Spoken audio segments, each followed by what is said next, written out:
বন্ধুগণ, আমি সানশেন সবাইকে স্বাগত জানাচ্ছি আরেকটা ইংলিশ লেসনে। তোমরা এই সপ্তাহে সবাই ফলের নাম শিখছো। আজও নতুন ৫ টি ফলের নাম এখানে তুমি শিখতে পাবে।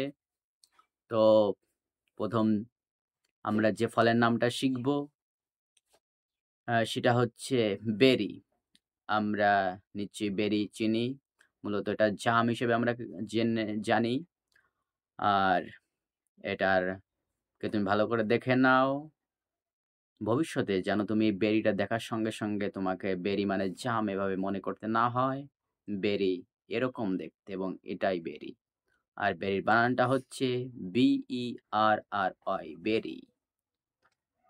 দ্বিতীয় যে শব্দটা আমরা শিখব সেটা হচ্ছে স্ট্রবেরি। স্ট্রবেরি এই ফলটা তুমি নিশ্চয়ই দেখতে পাচ্ছ। তোমরা অনেকে এই ফলটাকে চেনো এবং বন্ধুগণ এই ফলটা তুমি যেখানেই দেখবে তুমি যেন বুঝতে পারো এটা একটা স্ট্রবেরি। এটার বানান হচ্ছে STRAWBERRY স্ট্রবেরি, রাইট? তুমি চোখ বন্ধ করে ভালো করে তোমার মনে এটা গেঁথে নাও যাতে কখনোই না ভোলো। এখন আমরা যে ফলটা শিখব সেটা হচ্ছে সেটা একটা বেরি। এটাকে বলে ব্লুবেরি। এটার কালারটা ব্লু অর্থাৎ নীল, তার জন্য এটাকে ব্লুবেরি বলা হয়। এটা একটা জাম এবং এটাকে তুমি ভালো করে দেখে নাও। এটার বানান হচ্ছে BLUE BERRY ব্লুবেরি। তুমি যেখানে ব্লুবেরি দেখবে যেন আর তোমাকে চিনতে কখনো ভুল না হয়।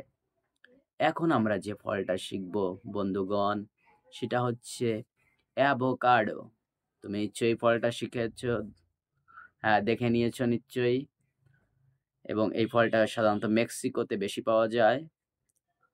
পৃথিবীর অন্যান্য অঞ্চলে হয়, তবে মেক্সিকোতে সবথেকে বেশি হয়ে থাকে। তুমি ভালো করে দেখে নাও এই ফলটা। এটা হচ্ছে avocado. Avocado, right? AVOCADO avocado. তুমি এই ফলটাকে যেখানেই দেখবে তুমি যেন বুঝতে পারো এটা একটা অ্যাভোকাডো, রাইট? এবার যে ফলটা আমরা শিখব সেটা হচ্ছে অ্যাপ্রিকট। অ্যাপ্রিকট ফলটা সাধারণত শীতপ্রধান অঞ্চলে বেশি হয়ে থাকে। তুমি এই ফলটাকে ভালো করে দেখে নাও এবং ভালো করে ইমাজিনেশনের মাধ্যমে তুমি তোমার মনে এটাকে স্থান করে নাও এবং আমি শিওর তুমি এই ফলটাকে দেখে যেখানে দেখবে ভবিষ্যতে চিনতে পারবে যে এটা একটা অ্যাপ্রিকট। এপ্রি APRICOT apricot. নিশ্চয়ই তুমি এই ফলটাকে সুন্দরভাবে শিখে নিয়েছো। তুমি যেখানে অ্যাপ্রিকট দেখবে আর ভবিষ্যতে ভুলবে না। বন্ধুগণ, আমাদের ৫ টি ফল আজ আমরা শিখতে পেলাম। আর বারবার এটাকে রিভাইজ করো যাতে কখনোই না ভুলো। আর আজ এ পর্যন্তই। পরবর্তী লেসনে আবার সঙ্গে থাকো আর শিখতে থাকো উইথ সানশাইন। Thank you.